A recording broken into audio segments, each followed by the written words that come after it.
Okay, so hello again. I will do a short introduction later, because I don't have time, probably I will not do any introduction. So first of all opinions and thoughts expressed in this presentation are my own and do not represent those of any company or wherever. This is just my things and my mind. So exploring the relevance of Unix philosophy. There will be not too much Go language there. I added one slide for you, so you're welcome. But this is not that kind of the presentation. But Devox, Robert came after my talk to me and asked me, can you do it on the go? Because I think that there is a lot of relevance. So I'm waiting for your feedback after the talk. Was it, or there is this relevance or not? But let's start with the topic. So Unix has been around for a while. It started in 1970, and there's a lot of time passed since Unix is out there. There are some facts. First of all of the top 500 supercomputers run on Unix-based system. Not Unix system, Unix-based system. There's a slight difference. More than 85% of all public websites are running on Unix-based systems. More than 99% mobile devices are running on Unix-based system.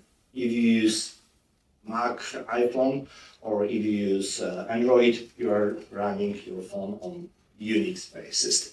So my conclusion when I read such statistics is they did something right, didn't they? So something probably matched. It started with PDP-11, PDP-7 machines in 1970s. Then I started to ask several questions in case of the architecture, software architecture, enterprise architecture, and cloud computing, which is kind of popular nowadays. So this is the stuff that I'm currently working with. And I asked this question: how relevant is the Unix philosophy in the age of cloud computing and modern software architecture? I think that's a pretty good question. Can we use these principles or we should avoid them? I don't know. Let's answer together. But before we start answering, I need a short introduction, about 20 minutes, what Unix philosophy is and several thoughts around it.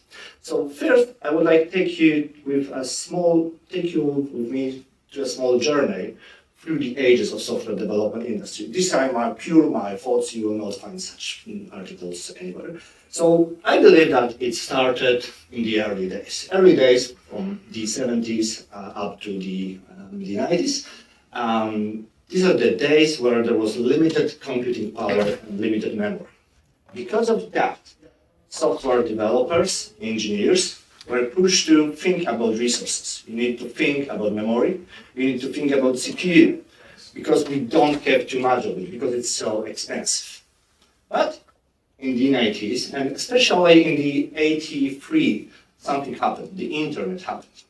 And because of that, and because of increased scale, and something was called Moore's law, so doubles CPU power every 4 years, every 2 years now, every 4 years, we encountered something like shift in focus. Shift in focus lead us to something that I would like to call the age of abundance. Abundance in a thing that there's a lot of memory, there's a lot of CPU, and probably you were, I see that some faces are old enough to remember age of abundance, including me, obviously. This is the age when, do not worry about RAM, do not worry about CPU, we will buy that. RAM is so cheap. Memory is so cheap, CPU is so cheap, don't worry about that. We need to speed up development. Development needs to be faster and faster and faster. We need to develop things faster because we have like huge data centers and we don't need to carry about the RAM, CPU, or disk drive. This is the cheap stuff. What's the expensive stuff? The software development is expensive stuff. So let's focus on that and don't worry about RAM, because another 2 gigs of RAM or 4 gigs of RAM of 8 grams, this is just pennies, you know? And again, something happened. The application started to get bigger. Internet started to be faster and faster. And we reached to some kind of the position where the scale was so huge that companies started to think, we spend a lot on IT, we spend a lot of data centers. Maybe we can like outsource that. And there started to become like the companies that outsource data centers. So we will run your data center. And, but you know, the provisioning of your machine takes about 2-3 months because there will be just some kind of like request, and after that request you will get your machine, etc., etc. At some point in 2003, something was called the first public cloud happened, like the first AWS, obviously, and that led us to the rise of cloud computing when there was the switch in mindset, because now we can outsource our IT, and we are paying for memory and CPU again. How much did we use? So in case we will use less on memory or CPU, we will pay less. So again, we are asking developers, yeah, that, you know, the development time is most important. Still, think about CPU and memory. Don't do like the Java applications all the time with huge heap, etc. Maybe that's not the case. And there is something like the new change that's happened currently, increased scale and AI and other things, but this is a different story. Let's go to the Unix philosophy. You know my understanding of the industry. Now let's go what the Unix philosophy is exactly. And there are a lot of definitions, like definitions, great definitions by Doug McGraw. Write programs that do one thing and do it well. You will find that also in articles about Go philosophy, Go principles. Write programs to work together, write programs to handle text streams, because that is a universal interface. That's an interesting one. There are other definitions, like the 6 rules of Rob Pike, the one of the creators of PDP. But we will not get through that. That's too much text for me. There are some important things like don't get fancy, use simple algorithms as well as simple data structures. Data structures, not algorithms, are central to programming, etc., etc., etc. Finally, also in 2003, if I remember correctly, Eric Raymond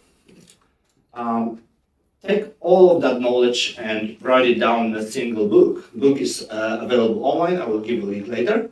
And set up the ground for something that's called 17 rules of Unix philosophy. And this is the thing that I would like to look at with you. So there are 17 ground rules. We do not have time to get through all of them. So I do have some kind of a proposition.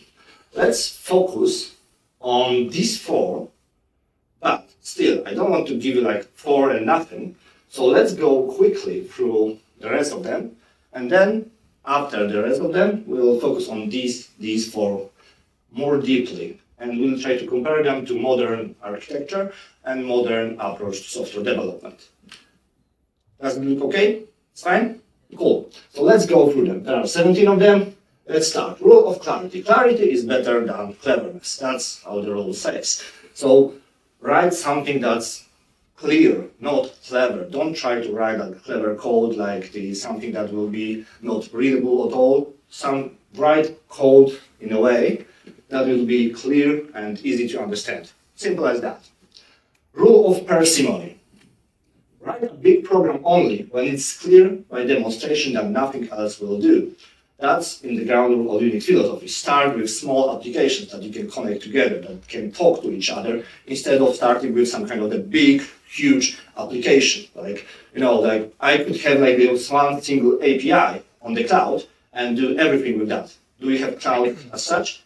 No, we have a lot of APIs because we need that kind of a separation, but that's another rule. Rule of transparency, design for visibility to make inspection and debugging easier. So your application and your design should be in a way that allows the developer easily see what's happening and debug code in case of any kind of the problems. That's very important, like logging, observability, that kind of stuff. Design for simplicity. Add complexity only where you must. So instead of adding complexity straight from the beginning, add it only if you don't see any other option. And there is a child of these 2. Robustness, child of transparency and simplicity. Robustness in software engineering is something that the application is robust if it can behave correctly in case of bad input and in case of any kind of the problems inside of the algorithm. And why is it the child of transparency and simplicity? So first of all, if you do have any problem with your application, you need to know what's happening inside. So you need to debug it. It needs to be like clear, transparent, you would say. So that's why you need transparency. But even if you have transparency, and application is very, very complex, you can see what's happening, but you can just don't understand what's happening, you know? So you need simple algorithms, simple programs to understand what's happening. So you need to see what's happening and understand what's happening. That way you can prepare robust applications, according to Unix philosophy, obviously. Rule of representation, fold knowledge into data. So program logic can be stupid and robust.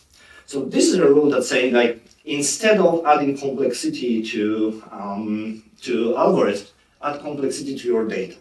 Because according to all researchers, people are like data guys and data people. You will easily read the data in case of the visualization, Excel sheet or whatever. It is much more harder to understand algorithm when you see it. It will take you a little bit more time, basically. Rule of silence, I love that one. When a program has nothing surprising to say, it should say nothing. I don't know how it happens in Go, but in Java, we do have applications such as Maven or Gradle or any other compilers.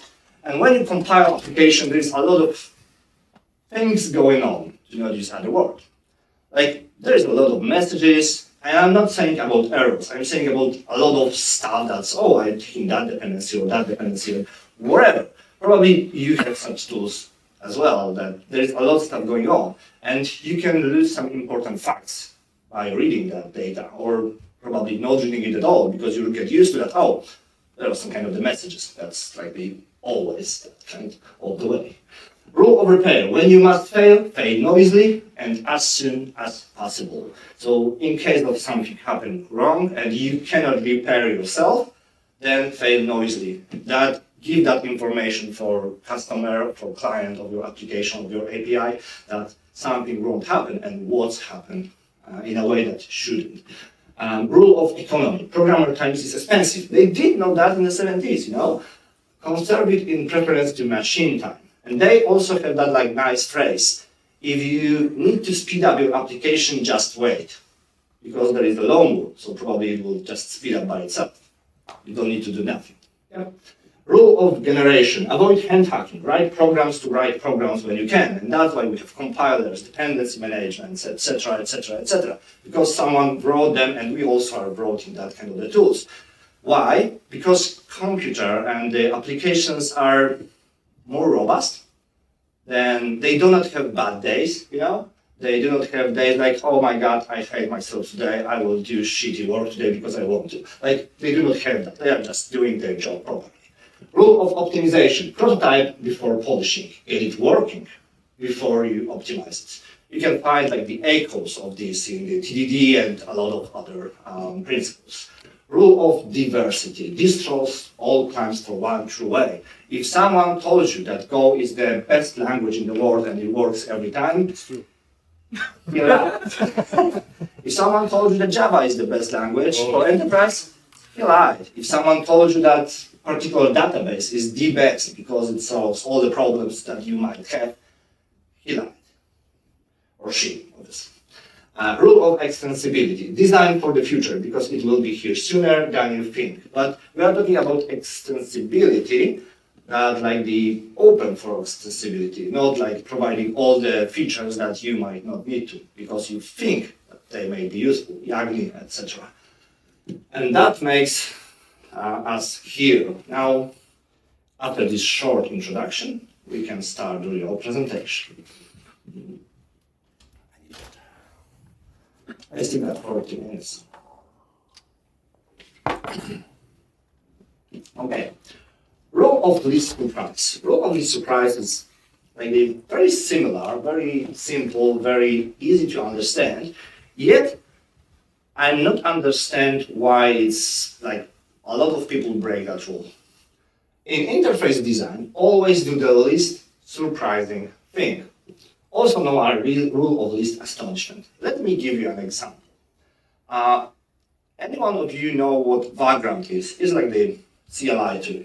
So I do have a question, but not for people that do know Vagrant. So if you know that, don't answer my question, okay? Do not try. So there is a command, background start.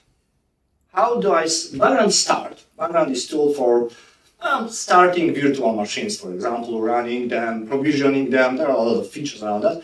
What you need to know is like, I need to write that command in the CLI, in my terminal, to start background machine according to some kind of the background file. How do I stop that particular virtual machine? Stop. That would be my guess as well. But you start, that would be my guess. But you stop it with halt. That makes sense if you go deeper in the domain. But that doesn't make sense, and oh my, trust me, how many times I wrote background stop? Like, too many. Okay, there are a lot of like phrases, semantics that you need to think about when you are thinking about the least astonishment, least surprise rule. Like, if you install something, you probably should uninstall it. Not like in Helm, if you install, you delete. If you write, you read, etc., etc., etc. There are a lot of things. If you think about REST and GraphQL APIs, if you have get, you will have put, post, etc., etc. These phrases have a meaning well known in industry. In Java, there are the well-known phrases get and set. And oh my, if I'm seeing like the method that has get in name, I don't expect there is internet connection behind it. And I'm amused how often we in software industry discussing about syntax of our applications. Put that semicolon here, put the braces here, etc., etc. But we are not discussing semantics. What get means, what write means, what retrieve means in our applications. Do we use word retrieve always in the same meaning and context? Because if we do, the application is a little bit easier and much more clear for everyone if we use the same words for same things. No? Okay, let's go a little bit above. We're showing like the development. Maybe let's go on the architectural level. There is like this command query separation, CQS. It's not command CQRS, it's CQS. It's a little brother of it. And it's just stating like in your source code, if you have some client, you can have comments. Comments can only change the application. There are the mutation, and the query is never mutating. Yeah? And there is a kind of the persistent layer database or so. Yeah? And this role is often added to a lot of applications with different languages.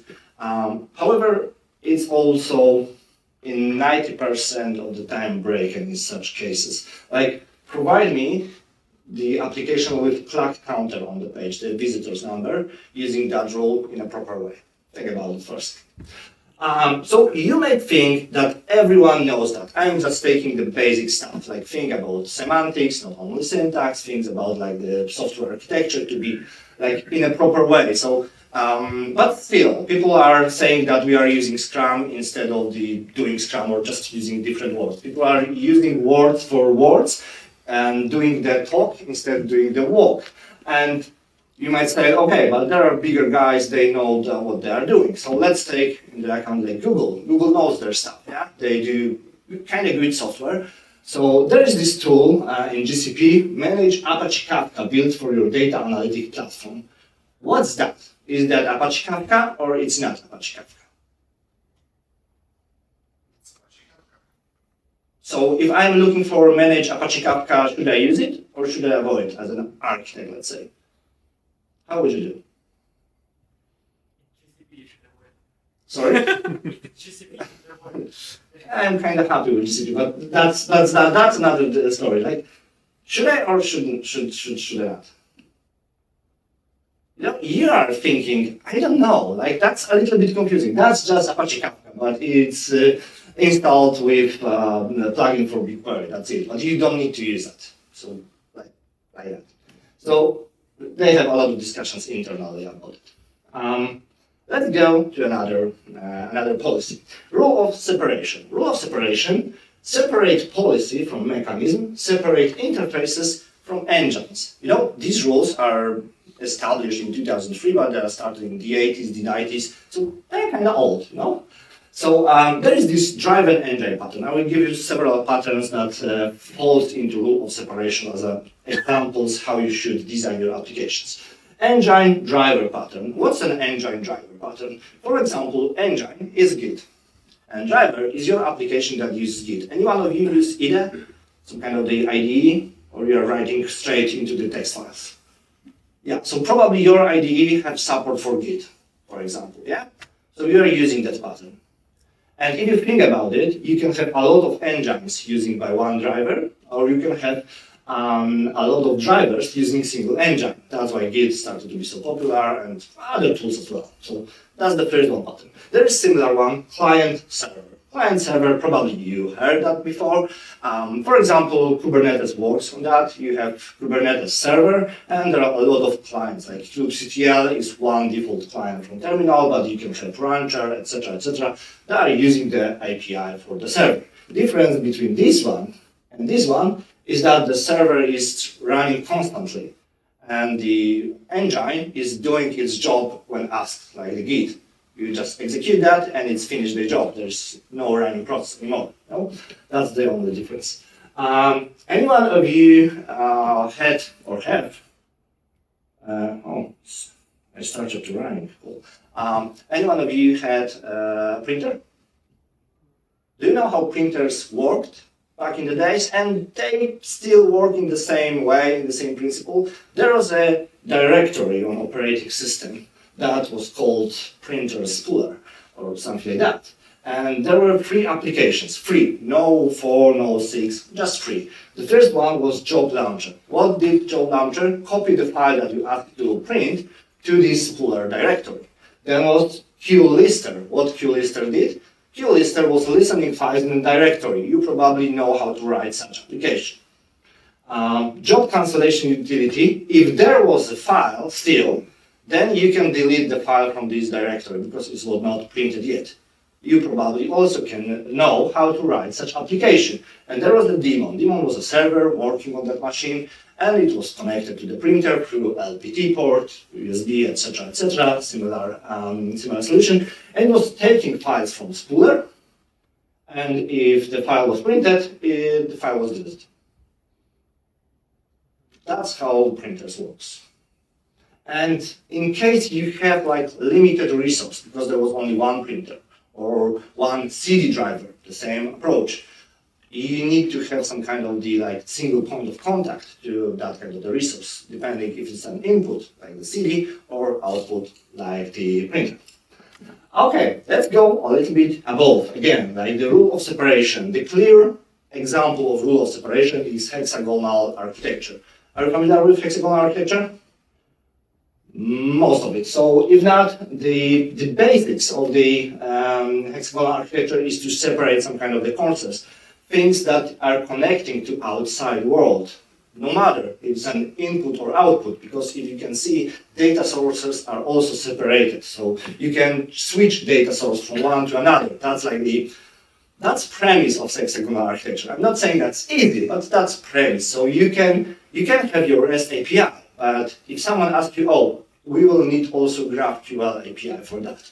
You will say, oh, no worries, I will just write another port for that. I will just write another layer for input. And that's it, because the heart of your application, the domain, is stable, and it just provides you with some kind of the ports, and you provide adapters for such ports. That's like the premise. Rule of modularity. Let's go to the other one. We don't have too much time. Write simple parts connected by clean interfaces. And that is one of the famous quotes by Brian Kernighan, one of my favorites. Controlling complexity is the essence of computer programming. That's what we do.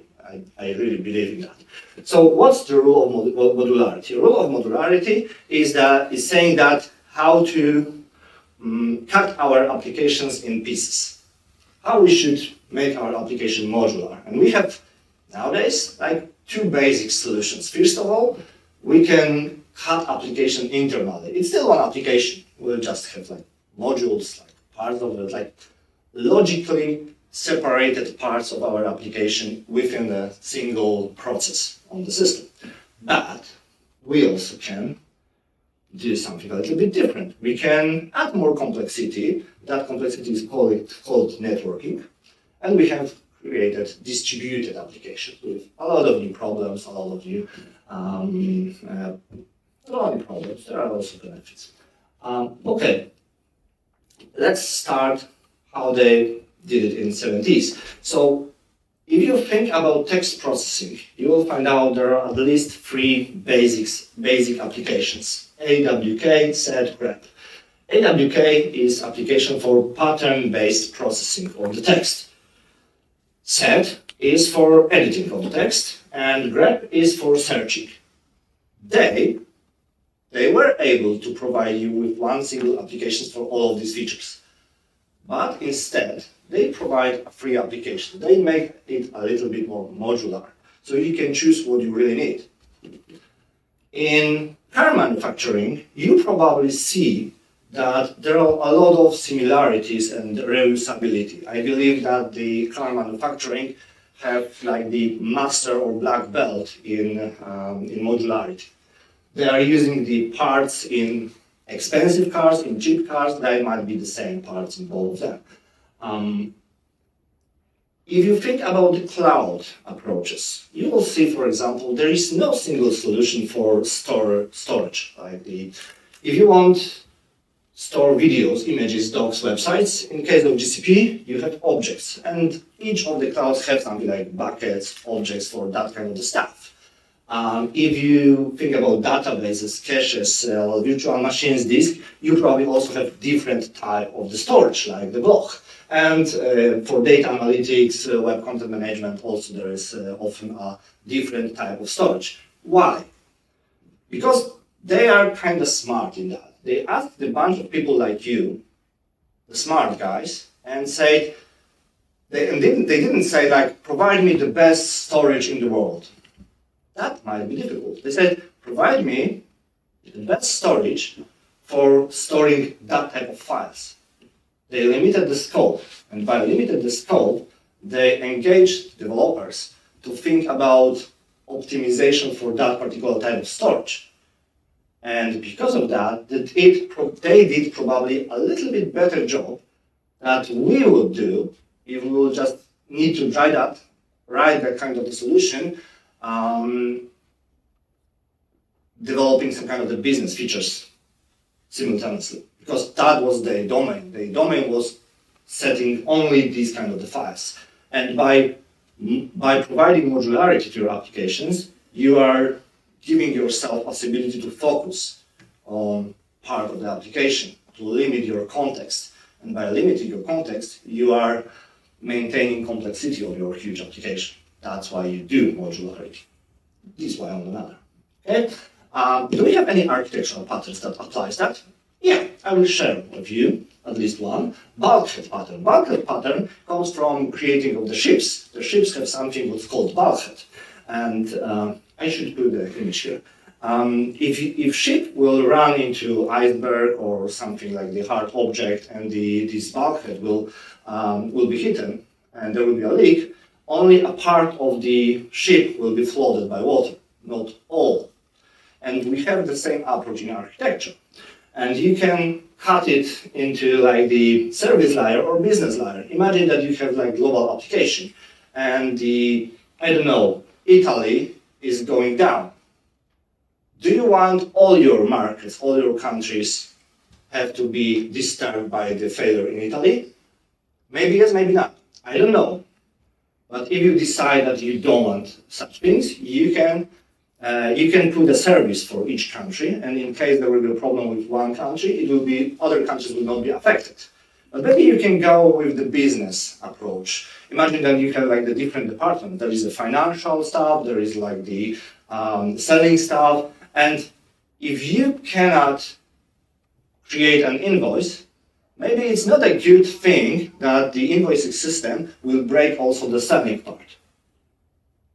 No? Maybe you will have like the different SLAs for these two applications. In case of invoicing, you probably need to invoice your customer for, within the next 24 hours. Within the selling, if you don't sell, you don't earn money. So maybe SLA is a little bit different. So this approach just gives you possibility of modularity inside your platforms. And Google Cloud, for example, you will have twice as much for AWS and similar number for Azure. This is the number of services that you can start. It's don't read it. Probably you will still not be able. But if you are able, don't read it. Intention is that there is a lot of them because their approach was modular. Let's focus on the certain things and give you the pieces, give you blocks that you can use within your applications. Because we focused on optimization for that particular stuff. And I don't work for Google or any other cloud. No?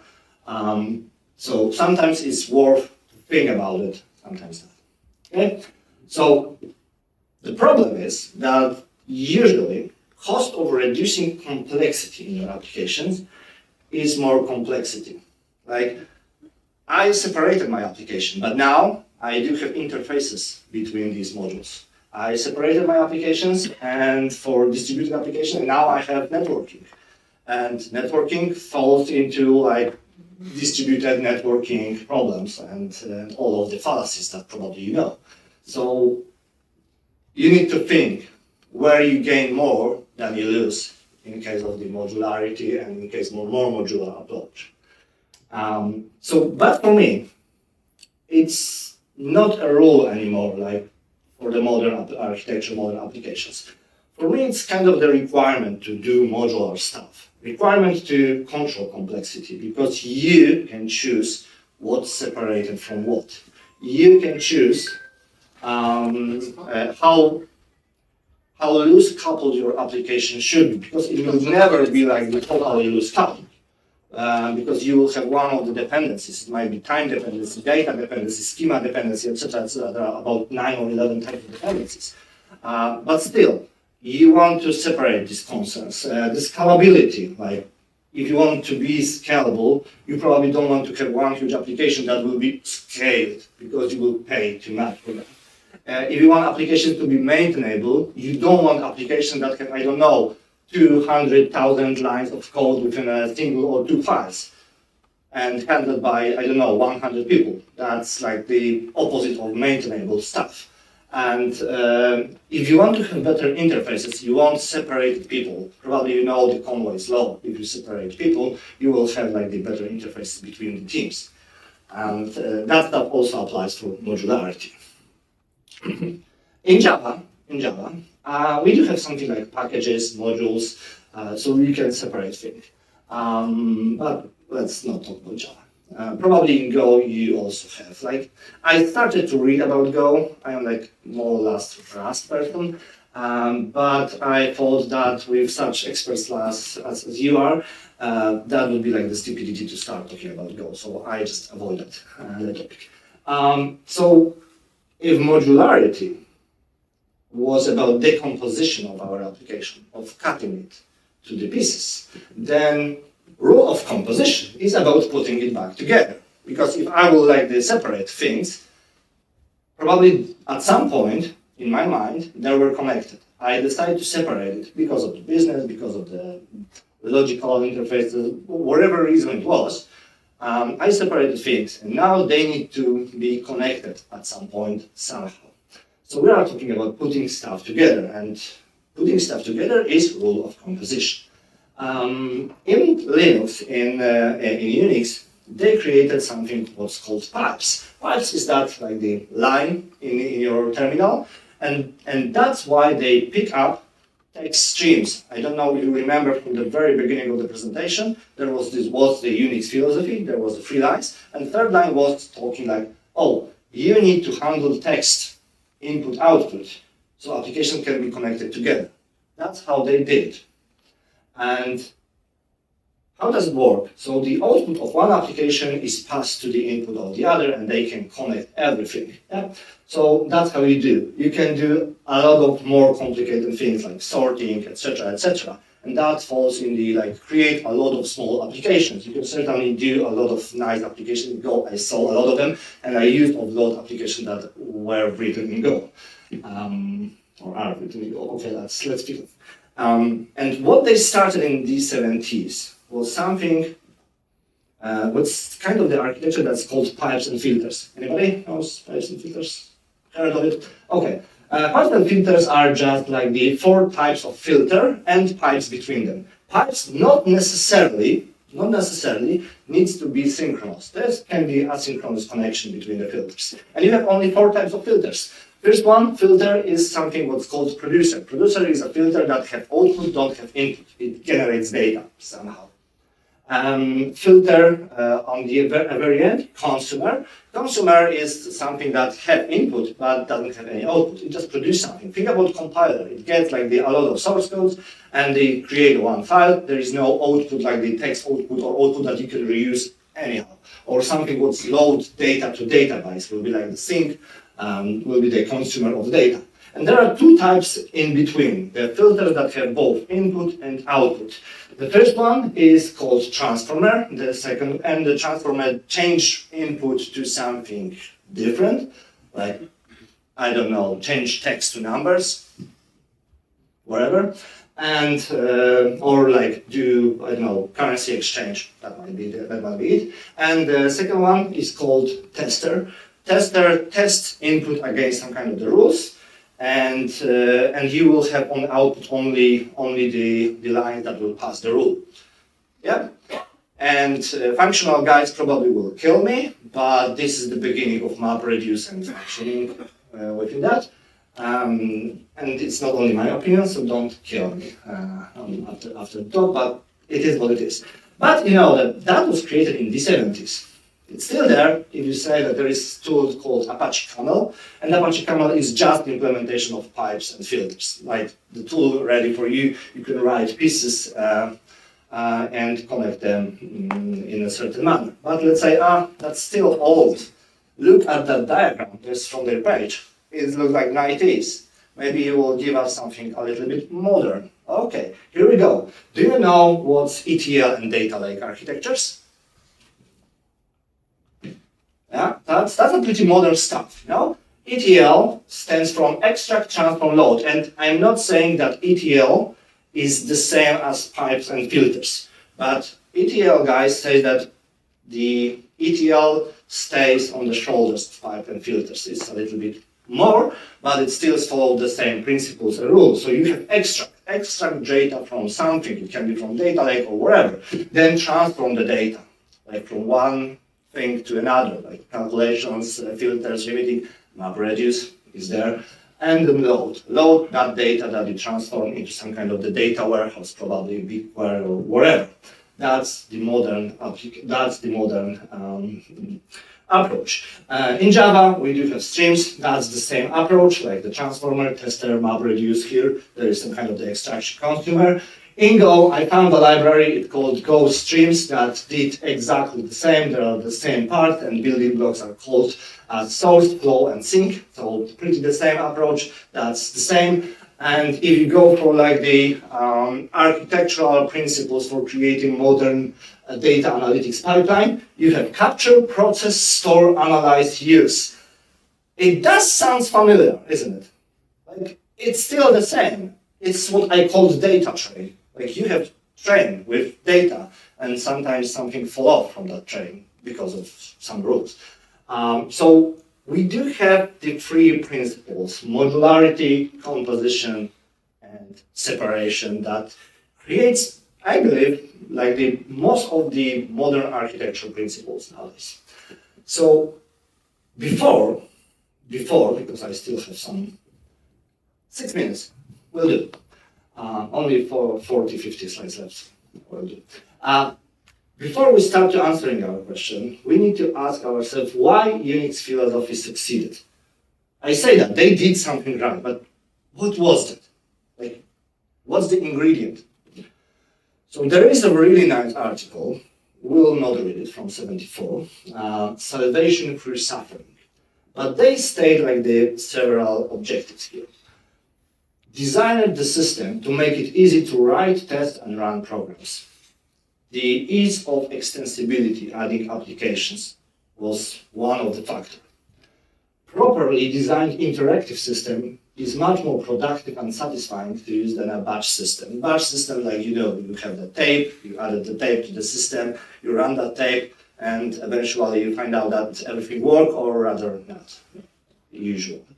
The size constraint has encouraged not only economy, but a certain elegance of design. Like, they had a lot of limitations: storage, memory, CPU. The system, operating system that you want to run things on cannot take too much space and too much CPU, because you will have nothing left for your applications.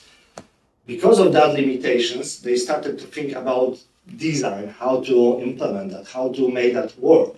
And that eventually gives them more possibility to make the design more elegant. That's why I believe that in case we have the task with the more concrete requirements, or I love legacy systems because they already know what they did, and you can change that, and you have that limitations. That gives you a little bit more creativity.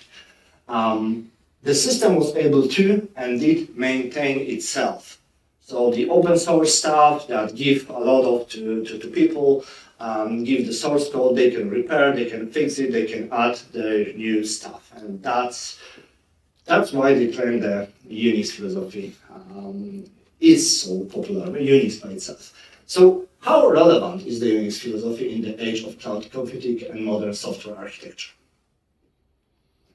So we created a lot of rules, we discussed a lot of things that eventually lead us to something what's called controlled complexity of the application. And I got that thought in my mind that I don't know if you know something what's called the architectural drivers. If not, let's read about it. That's pretty good stuff. And there are these 4 rules that in case of any architectural decision, no matter if that's like more a business thing, how we'll develop stuff, with what language, or selecting some kind of the solution, database, whatever, you need to also you need always to take into account these four groups of things, like the technical constraints, business constraints, functional requirements. Functional requirements, that's like basically what you need to do. That's why limiting them is so cool. Technical constraints, if your company already had like the databases solutions, or there is the already chosen, I don't know, cloud provider, you probably don't want to go, oh, we will do differently. That's not how the business goes. So that will be technical constraints. And business constraints, the deadlines and the people that you have, and the deadlines that you probably don't want to, but you still have. These 3 factors have a huge impact on something what's called, and need to be discussed separately, quality attributes. Quality attributes are all these utilities: scalability, maintainability, liability, legalability, etc., more than 100 of them. And quality attributes eventually have a huge impact on things that we discussed today, such as controlling complexity, the development speed, and developer experience, which is much more the fancy word of saying how cool our work is. Observability and transparency, robustness, resilience, user experience, these things are pretty much connected. And because of that, I'm not sure anymore if we asked the right question. History, especially in the context of technology, isn't just about comparing ourselves to the past. It's about learning from both the successes and failures of those who came before us. And I would ask a different question.